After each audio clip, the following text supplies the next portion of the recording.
Nessa época, não existia a auriculoterapia chinesa, né? Tem algumas pessoas que acham que a auriculoterapia nasceu da medicina chinesa. E ela não nasceu, né, na medicina chinesa.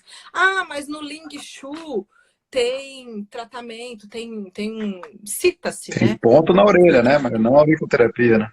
Exatamente. Então, no Ling Shu existe sim uma indicação, eu não lembro exatamente agora do que, mas é uma indicação protocolar, tipo assim, para dor de dente, para, sei lá, alguma coisa protocolar, existe. Mas o que, que não existe? Que isso, né, é super interessante. Não existe o porquê. Não existe uma ligação. Por exemplo, toda a medicina chinesa ela é baseada num princípio, o princípio do yin e do yang, as explicações e tudo mais. Para esse Sim. ponto específico, ele está lá meio que jogado sem uma explicação. Inclusive, o próprio Paul Noguer, quando ele começou a ver sentido na auriculoterapia, ele começou a buscar fontes. Ué, mas isso não deve ter vindo do nada, né? Essa Madame Barran aí, ela não deve ter inventado isso aí, né? Então ele começou a pesquisar, e ele pesquisou relativamente de forma profunda, e ele viu que no Egito Antigo tinha relatos de tratamento de auriculoterapia para as mulheres que não queriam engravidar. Então, Uia. tinha dois ou três pontos que eram colocados quando a mulher queria evitar a gestação. E depois ainda, Ponugê também encontrou relatos de Hipócrates, que ele fazia para infertilidade masculina. E o que é interessante nesse relato do Hipócrates é que ele ainda conseguiu falar o seguinte, que ele picava o ponto na orelha. Como picava? Com um estilete. Mas era estilete, não era agulha, era estilete, era rasgar mesmo, né? E, Fábio, não Estilete, me sim. pergunte. Isso, alguma coisa desse gênero, uma faquinha, qualquer coisa desse gênero, né? Não me pergunte como, mas Hipócrates falava que a ejaculação pós-tratamento, ela não era eficaz no sentido da fertilidade. Então ele conseguiu ainda ver que assim, que o homem conseguia produzir mais sêmen, mas ainda não eficazmente com relação à fertilidade. E Sim. Hipócrates, mas agora me fala por que Hipócrates inventou essa moda aí? Que esse é outro detalhe interessante. Hipócrates passou 3 anos da vida dele no Egito. Hum, E quando ele era bem jovem ainda. Ele devia ter por volta dos 20 anos, 20 e poucos anos, quando ele passou 3 anos da vida dele no Egito. Então, muito provavelmente, esse protocolo de tratamento que o Hipócrates traz vem da mesma fonte que começou, né, no Egito Antigo e tudo mais. Mas mesmo assim, não se existia uma razão. A auriculoterapia nessa época antiga, ela era vista como algo muito particular, né? Você usa só para isso, não existia um corpo de tratamento. Posteriormente, tem alguns relatos de outros médicos, até mesmo a Avicena, um que é bem famoso é o... Como que é o nome dele? Valsalva. Valsalva relata um tratamento para dor de dente, mas tudo muito esporádico, né? De forma assim, solta. isolada, né? Exatamente. Qual que foi o pulo do gato para Noguer com relação a essa cauterização?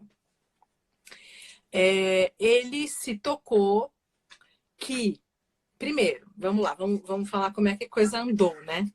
Tá confuso, gente? Vocês que estão ouvindo aí, tá confuso? Dá um toque.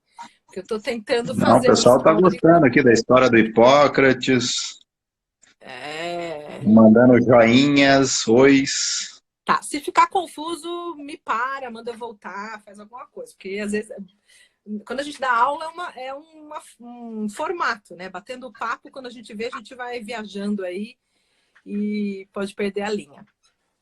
Mas voltando na história da Madame Barran e dos pacientes furados, né? O que foi o pulo do gato para o Paul Nogier? Primeiro, ele começou a testar, ele olhou, pô, resolveu dor ciática, puxa, é uma dor excruciante. Se resolveu, qual que foi o pensamento dele naquele momento? Será que esse ponto é um ponto para dor? Então, por exemplo, se a pessoa tem dor de cervicalgia, será que vai funcionar? Dor no joelho, será que vai funcionar? E ele começou a testar em todos os pacientes que apareciam com dor. Mas lembra, ele era engenheiro, então ele não ia fazer uma coisa aleatória. Nunca na vida de Nogier, eu até comentei nos stories aí, nunca na vida de Nogier ele palpou orelha com palito. Nunca. Nunca na vida dele ele usou um instrumento simples. Por quê? Porque ele tinha que ter, eu estava vendo se eu tenho alguma coisa, mas pode ser um lápis, né? Que não tem nenhum lápis apontado aqui. Por quê? Porque ele tinha que ter uma referência. Né? Então, desde o primeiro palpador, cabeça de engenheiro, o que ele criou? Que eu estava te falando antes, eu estava procurando aqui. Uma caneta Bic. Já existia em 1950, você acredita? Porra. Uma caneta Bic, ele pegou, tirou, logicamente, a tinta, né? Adaptou uma mola aqui dentro. E o primeiro palpador de pressão do Paul Nogier foi esse instrumento que ele criou. Mas o que essa mola garantia? Ela garantia o mesmo estímulo de pressão. Então, ele tinha uma Caneta Bic. Isso, que aí veio depois, posteriormente, o palpador, né? Que é um palpador que tem uma mola específica, com uma gramagem específica. E o primeiro foi o azul, será? O primeiro foi o azul. Em homenagem à Bic, então, já entendemos. Provavelmente, em homenagem à Bic. Então, o que acontece? O azul, ele tem uma medida mediana, né? Ele tem cerca de 250. Gramas. 225, 250, tá escrito aí? 250? 250. 250 gramas. Então, assim, toda vez que a mola, ela permite, como estava falando, com que você que é o testador, né? Você não influencie tanto. Porque vamos supor, um dia você está um pouco mais estressado, de repente você põe uma força extra ali, né? Claro. Ou um dia você está com uma pessoa que está reclamando mais e você põe a sua mão mais leve, né? Não, isso não tem risco com relação a você ter um palpador preciso, né? Você sempre vai mantém o parâmetro, né?